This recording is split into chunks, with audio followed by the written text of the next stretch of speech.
Hello friend, आज हम periodic table को पढ़ेंगे कि उसको क्यों बनाया, उसकी नीड क्यों थी, उसका अरेंजमेंट किसने किया, पीरियोडिक टेबल कैसे बनी, इसके बारे में हम आज पढ़ेंगे। आज हमारा टॉपिक लेसन है पीरियोडिक टेबल। ठीक है, तो पीरियोडिक टेबल के बारे में पढ़ेंगे। सबसे पहले ये कि इसकी हमें नीड यानी कि ज़रूरत क्यों पड़ी। इसमें पीरियोडिक टेबल की ज़रूरत हमें इसलिए थी कि जो सभी तत्व हैं उसको अरेंज अच्छे से करेंगे तो उसको पढ़ने में आसानी होगी। ये है कि अगर कोई भी चीज़ अगर ऐसे ही बिखरी हुई हो तो उसको हम आसानी से नहीं पढ़ सकते, कठिनाई होगी। तो पीरियोडिक टेबल को अरेंज करने के लिए, ठीक है, जिसको क्या हो आसानी से पढ़ा जा सके, अरेंज करेंगे तो आसानी से पढ़ा जा सकेगा। तो पीरियोडिक टेबल की नीड इसलिए पड़ी। अब इसको आसानी से अरेंजमेंट करने के लिए बहुत सारे साइंटिस्टों ने अपना योगदान दिया है, उनके बारे में हम पढ़ेंगे। अब कई बार क्वेश्चन पूछ लिया जाता है कि जो मॉडर्न पीरियोडिक टेबल है यानी कि न्यू पीरियोडिक टेबल, वो किसने डिस्कवर किया है? तो उनका नाम था हेनरी मोजले। ठीक है, हेनरी मोजले ने क्या की थी? न्यू पीरियोडिक टेबल बनाई। ठीक है, कई बार पूछ लिया जाता है ये नाम हेनरी मोजले। उसमें दिया मिलेगा कि हेनरी मोजले, मेंडलीव, दो मिलेंगे हमें कन्फ्यूजन करने के लिए, पर हमें क्या हो वहाँ हेनरी मोजले को लगाना है। ठीक है, अब पीरियोडिक टेबल को हमने पढ़ा। पीरियोडिक टेबल के लिए हमें किन किन साइंटिस्टों के लिए, पीरियोडिक टेबल में किन किन साइंटिस्ट की पढ़नी पड़ेगी अरेंजमेंट के लिए। सबसे पहले क्या आया? डोबिनियर स्ट्रैंड। ठीक है, फिर हमने दूसरे आए, कौन थे? Newland octet law. Newland law या इसी को कहते हैं ऑक्टेट रूल। ठीक है, अब तीसरे आए हमारे मेंडलीव साहब, मेंडलीव पीरियोडिक टेबल। ठीक है, अब हमारे चौथे आ गए भाई modern periodic table.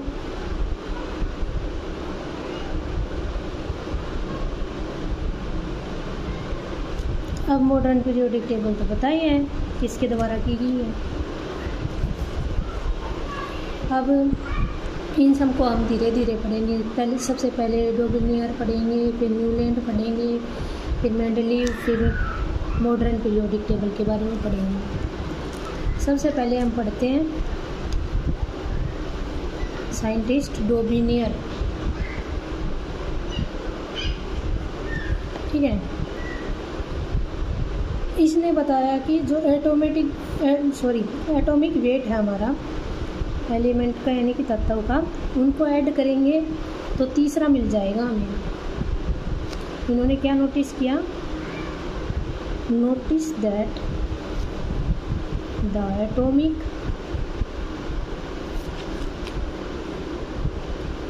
Wait sodium and lithium. ठीक है, सोडियम एंड लिथियम का कीजिएगा इसमें, तो हमें ऐड किया तो हमें किसका मिला? पोटेशियम का मिला। ठीक है, जो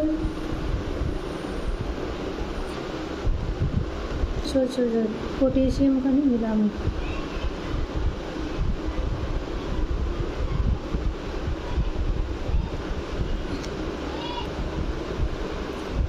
तो हम देख रहे थे डोबिनियर ट्रेंड। इसने क्या नोटिस किया कि जो एटॉमिक वेट पे किया, मतलब एटॉमिक वेट को इसने ध्यान में रखते हुए इसने कहा कि अगर हम पहले और तीसरे एटम का एटॉमिक वेट जोड़ेंगे तो हमें कौन सा एटम मिलेगा, दूसरा, यानी कि दूसरा तत्व हमें मिलेगा। ठीक है, इनको जोड़कर पहले और तीसरे को यानी कि 1 + 3 डिवाइडेड बाई 2 करेंगे तो हमें दूसरा एटम मिलेगा। इसने ये बात बताई। जैसे हम एग्जांपल देख सकते हैं लिथियम और पोटेशियम। ठीक है, ये लिथियम और पोटेशियम देखा हमने। लिथियम का कितना एटॉमिक वेट है, 7 होता है। पोटेशियम का कितना होता है, 39 होता है। तो 7 और 39 को ऐड करेंगे तो कितना हो गया, 39 + 7 यानी 46। अब इसका हाफ करेंगे हम, यानी कि डिवाइडेड बाई 2, 23। अब 23 किसका होता है, सोडियम का।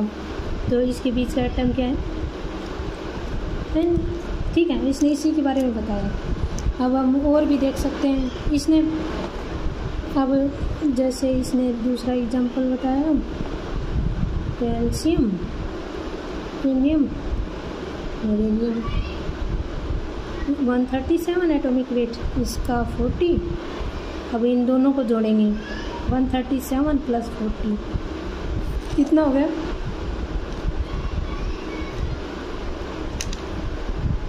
ठीक है। अब इसको डिवाइडेड कर देंगे 2 से तो कितना हुआ, ठीक है, 18 पॉइंट समथिंग आया, 88 पॉइंट समथिंग। और इसका एटॉमिक वेट इतना ही होता है, 88 होता है अप्रोक्स।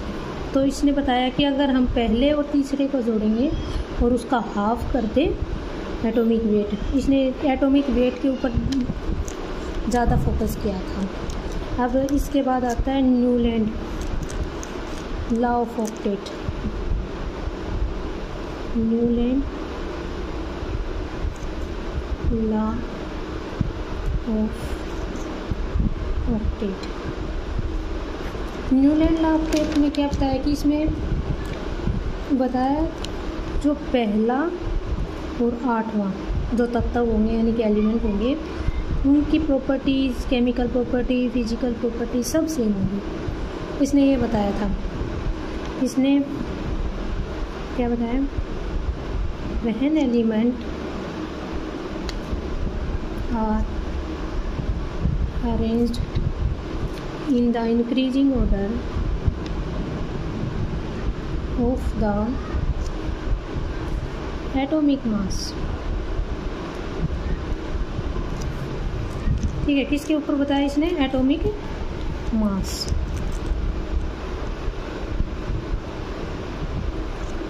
Every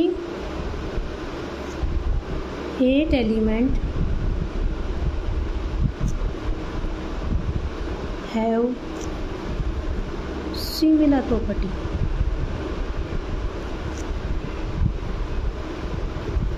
ठीक है, इसने बता दिया है boron, carbon, nitrogen, oxygen, fluorine, magnesium, aluminium, silicon, phosphorus, sulphur. ठीक है, एवरी 8 एलिमेंट। देखो इसने बताया एवरी 8 एलिमेंट उनकी क्या होगी, सिमिलर प्रॉपर्टी, इन दोनों की ऐसे। ठीक है, अब इसने बता तो दिया, पर अब हमने इसने किसके ऊपर फोकस किया था, ये बात हमें याद रखनी, कभी कई बार पूछ लिया गया। इसने एटॉमिक मास के ऊपर किया था और इसने एटॉमिक वेट। अब इसकी कुछ लिमिटेशन थी। लिमिटेशन क्या थी इसकी, कि यह रूल केवल जो 40 एलिमेंट थे वहाँ तक लागू होता था, उसके बाद नहीं, फिर ये फेल हो जाता था।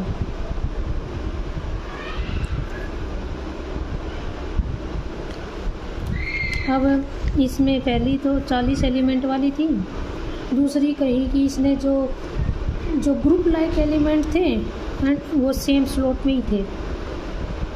क्या कहा? ही group like element under same slot. अब इसने तीसरी लिमिटेशन इसकी थी, जो नए डिस्कवर हुए एलिमेंट वो इसकी पीरियोडिक टेबल में फिट नहीं, मतलब इसका जो ये रूल था उसमें फिट नहीं हो रहे थे। New discover element does not fit, element या atom did not fit in octet rule. ठीक है,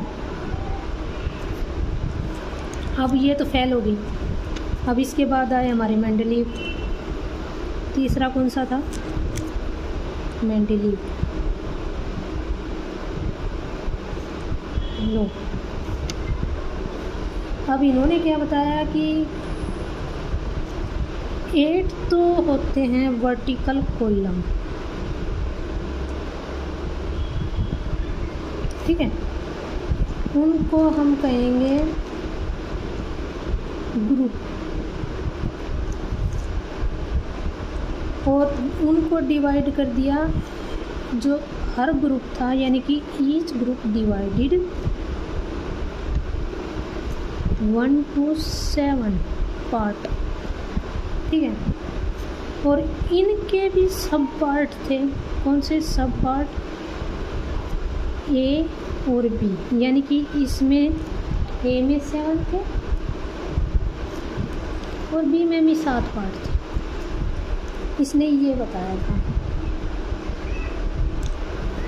वर्टिकल कॉलम 8 बताया इसने। दूसरा इसने बताया, क्या बताया? इसने हॉरिजॉन्टल रोज थी ना, हॉरिजॉन्टल रो, उसको क्या बोला इसने? पीरियड। और इनकी डिफरेंट प्रॉपर्टीज होती हैं, डिफरेंट सब।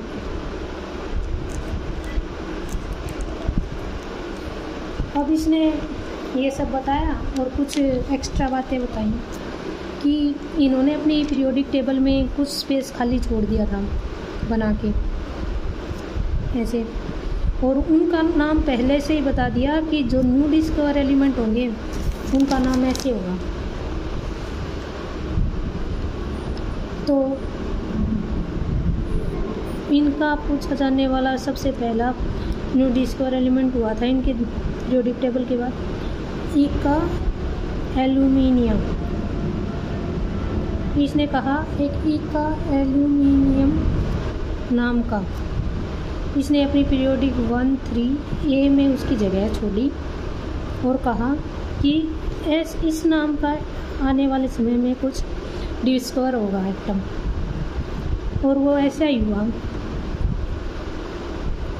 उसको गैलियम कहा गया, जिसका 13 होता है। ठीक है, जिसे हमें 13 में रखा था, 13 में। और इसने क्या कहा था उसको? 3A, 13 ग्रुप को 3A कहा था इसने तो। और इसने दूसरा कहा कि एक होगा ई का सिलिकॉन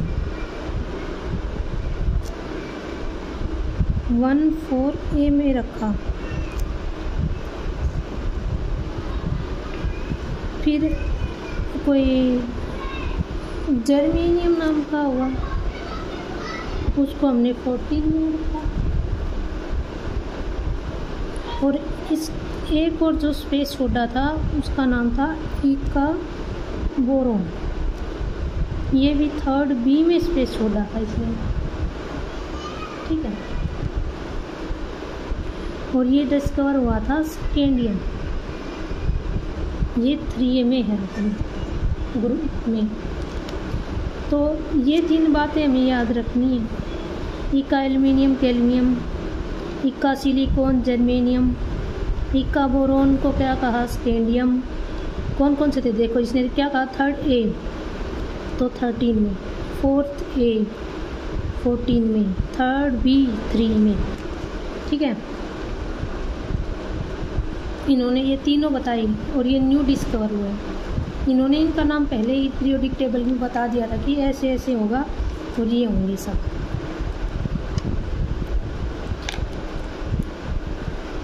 अब मॉडर्न पीरियोडिक टेबल आ गई इसके बाद।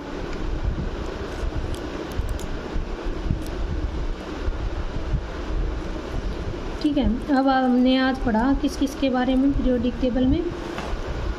डोबिनियर, न्यूलैंड। डोबिनियर ने क्या कहा था, एटॉमिक वेट के बारे में। एटॉमिक वेट 1st और 3rd का ऐड करो और उसका हाफ कर दो तो हमें 2nd मिल जाएगा। इसने एटॉमिक वेट पर फोकस किया था, ये बात याद रखनी है हमें, ठीक है। और फिर Newland law octet. Newland law octet कहाँ तक क्या हुआ, इसमें मतलब पहली और एक की सिमिलर प्रॉपर्टी होंगी, जैसे कितने संगीत में सारे जगह मा पा नी ना नी सा 7-8 सुर होते हैं, वैसे ही 1 और 8 की प्रॉपर्टी, मतलब 7 सुर होते हैं तो 1 और 8 की प्रॉपर्टी सेम, ठीक है। इसने किसके ऊपर किया फोकस, एटॉमिक मास के ऊपर। इसकी लिमिटेशन क्या क्या थी कि 40 एलिमेंट तक ये हुआ, उससे ऊपर अप्लाई नहीं हुआ, ठीक है। जो सेम ग्रुप के थे उसको अंडर सिमिलर स्लॉट में रख दिया इसने, और जो न्यू डिस्कवर एलिमेंट थे वो उनकी पीरियोडिक टेबल में फिट नहीं हो रहे थे। फिर आ गए हमारे मेंडलीव सर, उन्होंने कहा कि 8 वर्टिकल कॉलम रखेंगे हम, उसको हम ग्रुप का कहेंगे। उन वर्टिकल कॉलम को हम 1 से 7 तक डिवाइड करेंगे, ठीक है। और उनके सब पार्ट होंगे ए और बी, उनमें 1 से 7 तक ये होगा और 1 से 7 तक ये होगा, ठीक है। इन्होंने हॉरिजॉन्टल रो को पीरियड कहा, ठीक है। और फिर उन्होंने 3 स्पेस छोड़ दिए थे अपने पीरियोडिक टेबल में कि आने वाले समय में उनका नाम ऐसे ऐसे होगा। इक्का एल्यूमिनिया को हम गैलियम 13 में, इक्का सिलिकॉन को जर्मेनियम में, इक्का बोरॉन को स्कैंडियम में। और इन्होंने अपनी 3A, 4A और 3B में बताया कि यहाँ रखे जाएंगे और उनकी प्रॉपर्टी लाइक होंगी। तो थैंक यू एवरीवन। नेक्स्ट में हम पढ़ेंगे कि मॉडर्न पीरियोडिक टेबल कैसे हुई डिस्कवर और सब कुछ।